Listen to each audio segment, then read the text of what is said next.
Let's talk about scleroderma. What is it?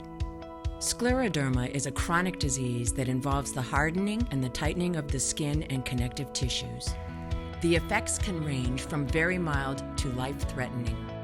More than 300,000 Americans live with some form of scleroderma, and it affects people of all ages.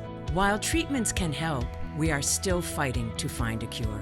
Our mission at the National Scleroderma Foundation is to improve the lives of those impacted by this disease. In honor of National Scleroderma Awareness Month, learn more about how we support the scleroderma community. At the National Scleroderma Foundation, we have more than 100 support groups across the country for patients and caregivers. In addition, the Foundation has 13 chapters spanning coast to coast to support you. We know that no two journeys are the same, and we can help you find a community to support you on your best path. The frustrating part as a parent of a child with scleroderma, it took so long to figure out what was going on. For doctors to know that exists, general practitioners, pediatricians, for them to know more about it, how it can present, and then just in the larger community, it does exist. Not a lot of people have it, but that doesn't mean people shouldn't know about it. It's hard sometimes because I have to drive far to doctor appointments, and I have to take medicine that hurts, like shots. I really don't like it. It had a huge impact for me. I got to meet other people that had the same illness. We were able to share our stories, our trials and tribulations. I didn't feel alone anymore. I had other people to go to. You realize you're not alone when you're part of a chapter. You realize that there are a lot of people out there that are experiencing the same difficulties that you are. They may not be in the same place as you are in your journey, and everyone's journey is always going to be different. But regardless of where you are in your journey, knowing that you're not alone is vital. It gives you that sense of community. It strengthens you by connecting you with others, and I think that's extremely valuable. The National Scleroderma Foundation has made a commitment to deliver programs and services to everyone that's affected by scleroderma in the U.S. And so that can be locally, that can be nationally, that can be virtually or in person. And chapters help us make sure that those resources are delivered in meaningful ways at the local level. So getting engaged in a chapter means you can participate in things like a walk to raise awareness for the disease for you or a loved one.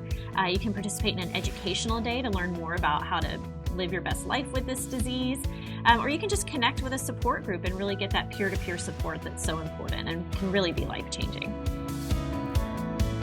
Since our founding in 1998, the National Scleroderma Foundation has committed more than $30 million to advancing medical research in scleroderma. The National Scleroderma Foundation conducts an annual peer-reviewed research grant program for early career and established researchers. The competitive grant process is reviewed and scored by researchers across the country, ensuring we are backing research you can trust. Our research efforts give us all hope that one day we will find a cure. When I was a little kid, I was growing up in the rheumatology department of the Medical University of South Carolina when my mom was a researcher there. And Carl Weil, Leroy, Rick Silver, a lot of old greats in scleroderma there, and it was a big bustling time for that university and scleroderma research. So I think I was pollinated early, and then I came back to it in medical school and residency, and I realized that was my calling. I actually went back to Medical University of South Carolina to do my fellowship training. Absolutely, they should have hope. We are so much better off than we were 10, 20, 30 years ago in Dr. Leroy's time. One, we are identifying people much faster, and patients are coming to us much earlier in their disease state. We're also much more confident now that intervening early with medications is clearly beneficial, and I think that was a question that was still not exactly answered about 10 to 20 years ago. As a result that we are intervening earlier, the patients aren't getting as sick as they were in the past. in the early phase of that disease. And what I always tell my patients, it's hard to undo damage, but if you can prevent the damage from happening, you have a much better experience with this disease. I think there's so much hope in research, and when you look back over the past 25 years, it's incredible to see the advancements that we've made already in the field, and people who are living with scleroderma today are living such better quality of life than they were 25 years ago. And I think that is tremendously hopeful, and with continued research, we can only hope for more and more advancements. And I think in the next 3 to 5 years, we're going to see some really, really incredible breakthroughs in scleroderma research. Peer review research is really important because it helps the foundation vet the projects that are coming in for potential funding, and really helps us determine by going through this peer review process, which just means that the projects go through a review by peers in the field, so other scleroderma experts who take a look at all of the applications, and they actually come together and rate all of those applications. Once they've reviewed them and scored them, they spend some time together ranking those and telling the board we think these are the highest impact, so that the board can vote with confidence on the funding recommendations. And so that happens every year. It's really cool to see some of the early work that's been funded by some of the giants in the field of scleroderma. And that work was really foundational in actually helping us understand the disease and the pathogenesis of the disease. Some of those early projects really laid the groundwork, and then some more recent projects have actually led to some of the clinical trials that we're seeing now. And the most recent round of grants, we're seeing really cool things like, engineered tissues in labs, and setting up, criteria for pediatric scleroderma trials. So really continuing to push the envelope in terms of innovative research. Scleroderma is a rare disease that is widely unknown, but we are here to change that.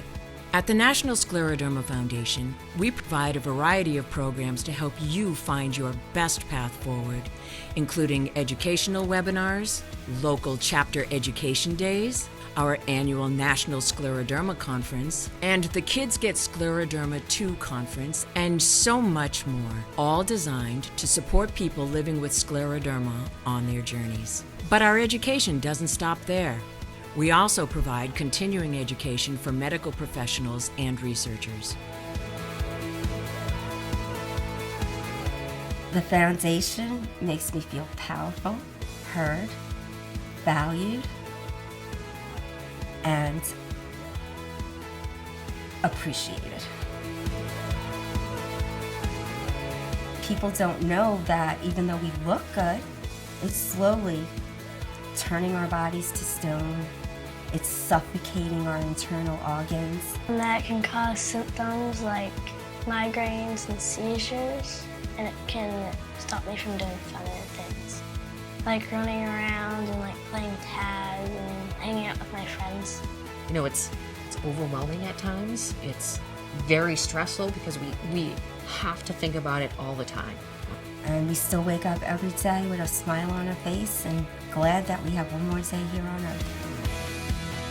Together, this June, let's talk about scleroderma, elevating the awareness of those battling this disease in the hopes to create better support, education, and research. To learn more, visit scleroderma.org.